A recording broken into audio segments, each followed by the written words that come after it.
اس episode کے شروعات میں ہم دیکھتے ہیں کائی قبیلے میں عثمان صاحب بالا خاتون اور صدران کے ساتھ موجود ہوتے ہیں اور نقشے کی جانب اشارہ کرتے ہوئے کہتے ہیں حصار جگ گویا یعنی قلعہ جس بازار اور حصار بھائی سنگر اور اس کے جیسے بہادروں نے ان جگہوں کو ترک سرزمین بنانے کے لیے بہت سی قربانیاں دی اور آخرکار شہید ہو گئے۔ برہان کہتا ہے ہم بھی ان کے بعد شہید اور غازی کا مرتبہ حاصل کرتے ہوئے ان تک پہنچیں گے انشاءاللہ۔ ہم میں سے ایک شہید ہوتا ہے تو اللہ کے حکم سے ہزاروں دیگر بھی موت کی جانب دوڑ پڑتے ہیں۔ اس پر عثمان صاحب کہتے ہیں اللہ کے حکم سے برہان اللہ کے حکم سے۔ اب میری بات سنو، البائی کو بتاؤ بائی سنگر اور اس کے ساتھیوں کو شہید کرنے والا جو کوئی بھی ہے اسے لوکاس کے صفوں میں ڈھونڈنا چاہیے۔ ہم اس کافر کو ایسے سخت ضرب لگائیں گے کہ وہ زندگی بھر یاد رکھے گا۔ سردار گینجر کہتے ہیں حضور میں تو کہتا ہوں کہ گویا کی جانب مہم پہ چلنا چاہیے، اس کا دفاع کافی کمزور ہے۔ سردار بیحان کہتا ہے میں کہتا ہوں ہمیں حصار جگ قلعے کی جانب پیش قدمی کرنی چاہیے، یہ بازنطین کے سب سے زیادہ خوشحال قلعوں میں سے ایک ہے اور یقیناً مال غنیمت بھی زیادہ ہوگا۔ مگر عثمان صاحب کہتے ہیں نہیں، یقیناً وہ تمام قلعے ہمارا ہدف ہے، لیکن سب سے اہم اس مقام کی وجہ سے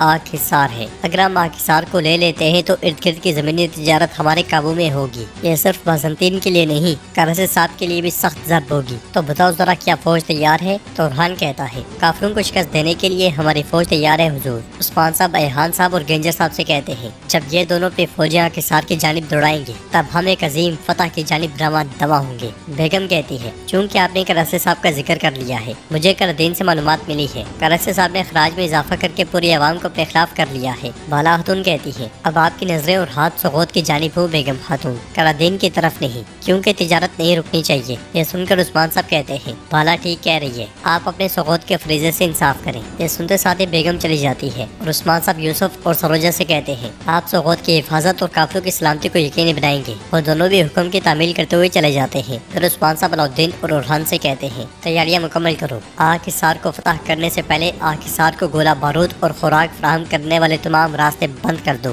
ہم اس کے دیہاتوں اور مرکزوں کو زمین بوس کریں گے، ہم اپنے بہادر بائی سنگر کا بدلہ لیں گے۔ بورسا میں لوکاس اور صوفیہ تیر اندازی کر رہے ہوتے ہیں۔ لوکاس کہتا ہے جسے تم نے مارا بائی سنگر عثمان کے خاص لوگوں میں سے ایک تھا۔ یہ کہتے ساتھ ہی لوکاس سپاہی کے سر پہ رکھے ہوئے سیب کو تیر دے مارتا ہے۔ صوفیہ کہتی ہے اب وہ جہنم میں ہے باقیوں کی طرح، دیکھتے ہیں عثمان اپنے جاسوسوں کے بغیر کیا کرے گا۔ یہ کہتے ساتھ وہ سپاہی کے سر پر رکھے ہوئے سیب کو تیر سے نشانہ لگاتی ہے۔ لوکاس کہتا ہے عثمان اس وقت کونے میں دبکے کاکروچ کی طرح ہے، ساتھ ساتھ وہ دونوں نشانے بھی لگاتے ہی چلے جاتے ہیں۔ اور صوفیہ کہتی ہے نہیں، وہ حملہ کرے گا۔ ایک بازنطینی کے سر پر رکھے ہوئے سیب کو جیسے ہی تیر لگتا ہے اس کا پیشاب نکل جاتا ہے، شرمندگی میں چہرے کو چھپاتے ہوئے وہ زمین پہ بیٹھ جاتا ہے۔ لوکاس کہتا ہے میں اس سے ڈر نہیں رہا۔ صوفیہ کہتی ہے عثمان کی بیٹی فاطمہ کو اغوا کر کے عثمان کی شہرک کاٹ دیتے ہیں۔ جواب میں لوکاس کہتا ہے اس طرح عثمان ہمارے تعاقب میں آئے گا اور میں اسے جال میں پھنسانے کے لیے قدم قدم پہ کھیل ترتیب دوں گا۔ ادھر ہم دیکھتے ہیں کہ بالا خاتون عثمان صاحب کو زرہ پہنا دیتی ہے۔ کافی دیر تک سوچ میں گم رہنے والے عثمان صاحب کہتے ہیں میں ان دنوں ایسی سوچ میں مبتلا ہوں کہ دیکھ سکتا ہوں کہ تم بھی اسی میں مبتلا ہو۔ بالا خاتون کہتی ہے مجھے کچھ نہیں ہے حضور، وہی سب پرانی چیزیں ہیں۔ مگر عثمان صاحب کہتے ہیں ہاں میں جیسے جنگ پہ جاتا ہوں، تمہارا فریضہ بھی جنگ جتنا مشکل ہے، تمہیں کیا پریشانی ہے میں جانتا ہوں۔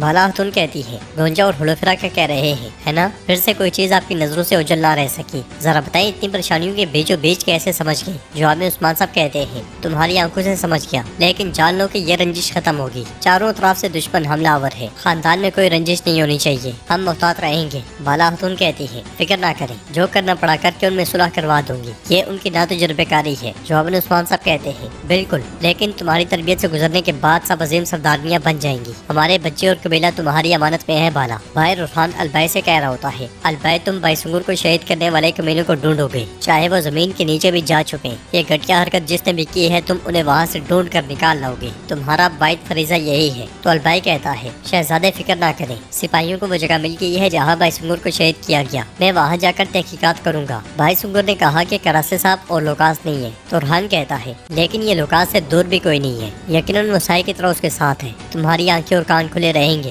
چلو جلدی سے جاؤ۔ یہ سنتے ساتھ ہی البائی چلا جاتا ہے۔ اس لیے میں عثمان صاحب سردار خیمے سے باہر آتے ہیں اور قبیلے کے بیچوں بیچ آ کر کہتے ہیں میرے سرداروں میرے سپاہیوں، شہادت کو جاننے والے ہرگز شکست خوردہ نہیں ہوتے، اب بتاؤ شہادت کے راستے پر چلنے کے لیے میرے ساتھ ہو؟ تو سب سپاہی تلواریں بلند کرتے ہوئے کہتے ہیں ہم آپ کے ساتھ ہیں حضور۔ عثمان صاحب پوچھتے ہیں کافروں کو گھٹنوں کے بل گرانے کے لیے کیا میرے ساتھ ہو؟ آخری دم تک لڑنے کی قسم کھاتے ہو؟ جواب میں سب لوگ کہتے ہیں قسم کھاتے ہیں حضور، قسم کھاتے ہیں۔ یہ سن کر عثمان صاحب کہتے ہیں تو پھر تم سب سے آگے میں